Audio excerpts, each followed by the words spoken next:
그때 당시만 해도 제가 뭐 근근히 이렇게 일해서 쉼 없이 이제 일해가지고 생활하던 그때였는데 뭐 시집 가면은 왜 뭐 기둥뿌리 몇 개를 뽑아야 된다 그러는데 그렇게는 못하더라도 그래도 내 정성에 들어간 몇 개월이 뭐 사실은 한 2, 3개월 걸렸던 것 같은데요.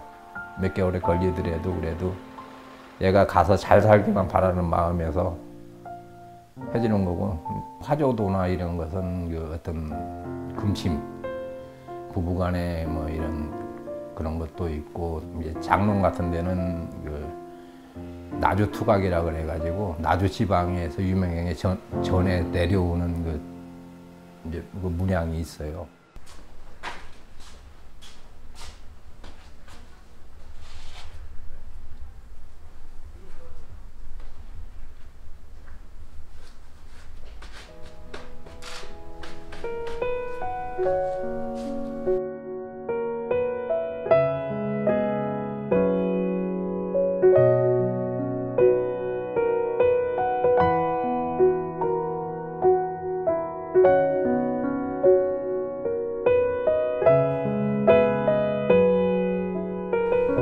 실제 딸한테 해준 가구들이 시간이 다 많이 걸리는 일들이었고, 그걸 작업을 하다가 중단할 수 있는 그런 상황을 했다 그러니까 그 작업들을 하기 위해서 이제 외부에 들어오는 주문들 일부 같은 경우는 많이 뒤로 미룬 상태였고, 돈을 떠나서 딴애한테 주는 거고, 또 다행히도 사위가 너무 좋아해가지고 좋습니다. 잘해줬다고 판단이 되고, 주위 사람들이 도대체 이 가구를 어디서 해왔으면 놀래는 그런 것도 있으니까 참 그때는 뿌듯하고 보람지기도 하더라고요.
여보세요?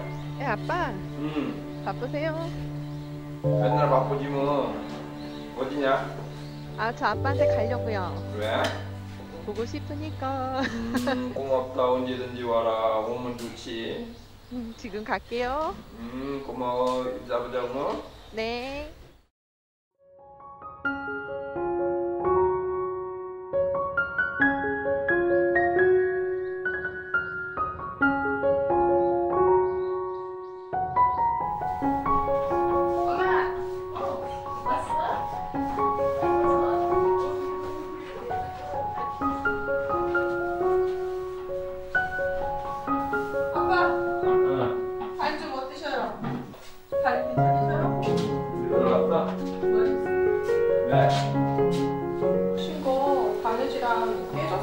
왜? 떨어뜨렸어? 다시 전화해서 만들어 달라고 그랬지. 2개, 3개 만들었지. 아니 그래도 아빠 이거 혼수 그때 해주신다고 한참 고생하면서 만들어 주셔가지고 따내는 눈에 들어오지도 않아요.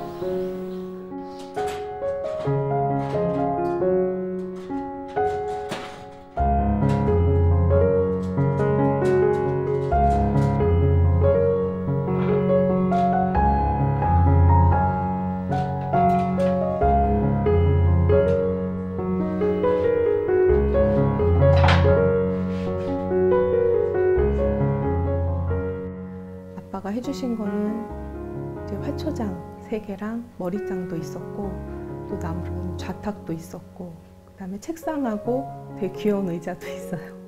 그리고 장롱도 있었고 서랍장도 있었고 그런 봤더니 아빠의 흔적들이 너무나도 많더라고요. 침대 빼고는 다 아빠가 만들어 주셨으니까요. 결혼해서 혼자 떨어져 나온 듯한 그 느낌에 굉장히 많이 울면서 집에 왔거든요. 근데 그런 상태에서 집에 왔는데 아빠의 냄새가 나고 아빠의 향기가 나고 전혀 낯설지 않은 그런 익숙함에 이렇게 편안해지면서 이렇게 좀 진정도 되면서 한 점이 아니라 집안에 다 차여져 있는 거예요. 근데 아빠가 나를 이렇게까지 생각을 해서 내가 이렇게 귀한 딸이었구나. 그래서 아빠의 그런 흔적들, 그런 노력들, 그런 시간들, 그래서 그걸 이제 투자하신 다 그렇게 시간을 다 보내신 거에 우선 울컥했죠. 들이 아빠의 채취가 곳곳마다 다 느껴지니까 며칠 동안 아빠 생각이 계속 나면서 며칠을 가구를 붙잡고 울었었어요.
항상 그 자리에 계셔주시고 제가 어떤 상황에 있더라도 항상 그냥 계속 같은 자리에서 지켜봐 주시는 그런 나무 같은 존재예요.